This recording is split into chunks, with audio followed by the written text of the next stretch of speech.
Brendan Gulick and Josh Rendeiro from Ersprung Gymnasium at Baldwin Wallace, where the Yellow Jackets fall to the number 25 ranked team in the country, Marietta Pioneers. 63-62 the final score. Josh, they put together maybe one of their most complete efforts of the season. I know it's early on, but defensively this team played so well tonight.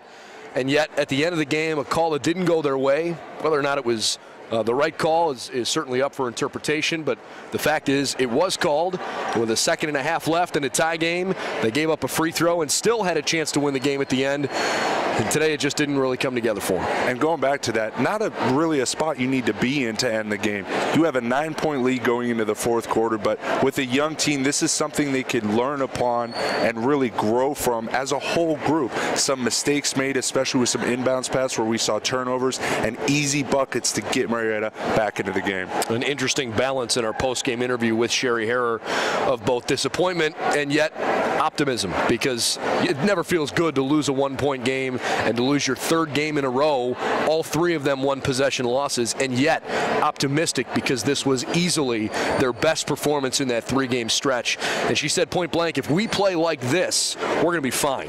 And you could imagine that they will be fine. You're coming against a nationally ranked team, and you put up this kind of fight, and especially with the entire team production that they had, outside of a couple miscues, there's a lot to like from this BW team for Coach Harrer. Jackets are so young, and yet they've made some really good plays here in the last couple of games. You're looking at the final numbers along with us, and of course the things that stand out. Rachel Wommeldorf had a good game, 16 points, 7 rebounds for her. The Yellow Jackets didn't get a ton other than from her offensively, except for Mary Shenter. She scored 9 points and had 4 boards of her own. Good work from her today. 6 points apiece from Katie Smith and Riley Schill. Riley Schill also had 5 assists. That was a terrific effort from her. On the Marietta side, well, Brooke Boric strikes again. She had 30 last year in a game against BW. Today, it was a 20-point effort. Amisha Hurd, who is the team's leading scorer, 0 for 10 from the floor, but 13 rebounds and 3 assists. She still found a way to be effective. Her defense was very difficult, and Amisha Hurd still made a big impact at the end of this game. Marietta with that 1-point win. And then, of course, in terms of some team stats, BW with 21 turnovers is too many, but it's been par for the course for them this year, and they gave up 20 points off those 21 giveaways. The Marietta Pioneers, 15 turnovers, resulting in 13 Baldwin Wallace points. Yellow Jackets had a lead as much as 9. It came, in fact, right at the end of the third quarter, and the fourth quarter just kind of crumbled out from underneath them.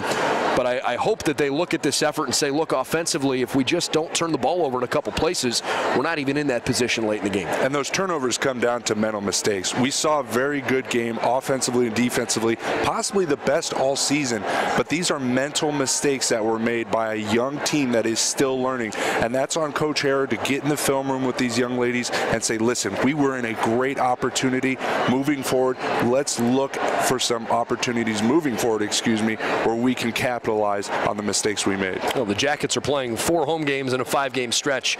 Right now they are 2 of those 4 into it, and definitely in the rhythm of the season with the Thanksgiving holiday already behind them, and they're going to play several more games now before they even get to Christmas break. So hopefully it's a point where the Jackets can get moving consistently in the right direction. A lot of reason to be hopeful for this team. Before we break away, our player of the game, Rachel Wommeldorf. Had a great game, 16, 7, and 2, and those 2 blocks were very big. And in fact, to tie the game there at the end, she takes the last shot instead of passing to an open wing player. She had a phenomenal game, just came up in a losing effort.